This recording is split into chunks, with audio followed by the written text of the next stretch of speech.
আসসালামু আলাইকুম। কেমন আছেন সবাই? আশা করি ভালো আছেন। আমরা আসছিলাম গ্যান্টিং হাইল্যান্ডের স্কাই ওয়ার্ল্ডে। তো ভিডিওতে যেই টাওয়ারটা দেখতেছেন ওইটা হচ্ছে একটা চীনা মন্দির।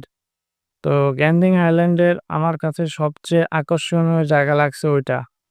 ওইখানকার চতুর্পাশের ভিউটা জাস্ট অসাধারণ। এখন আমরা নিচের দিকে নামতেছি। আমরা যেটাতে উঠছিলাম কেবল কারে ওইটা হচ্ছে গ্লাস ফ্লোর ৳৩৫। আরেকটা আছে ওটা হচ্ছে ৳১০ টিকেট। ওইটা হচ্ছে টাইস ফ্লোর। তো যেটা হচ্ছে ৳৩৫ ওটাতে মানুষও হচ্ছে কম দেয়। মানে কমফোর্টেবল ভাবে বসে থাকা যায়, ছবি তোলা যায়, চতুর্পাশটা দেখা যায় এই আরকি। তো দেখতে পাচ্ছেন যে এত সুন্দর ভিউ সত্যি কথা আ পয়সা উসুল বলা যেতে পারে। আমরা আসছিলাম হচ্ছে কুয়ালালামপুর থেকে। কুয়ালালামপুর টিবিএস বাস টার্মিনাল থেকে যেকোনো বাসে আসলে এখানে আপনার টিকেট প্রাইস নেবে মাত্র ৳১০। যারা নতুন আসবেন তাদের ক্ষেত্রে বলি, যদি আপনি হচ্ছে টিবিএস বাস টার্মিনাল থেকে রিটার্ন টিকেট কেটে আনতে পারেন, তো সেক্ষেত্রে আপনার জন্য একটু ইজি হবে।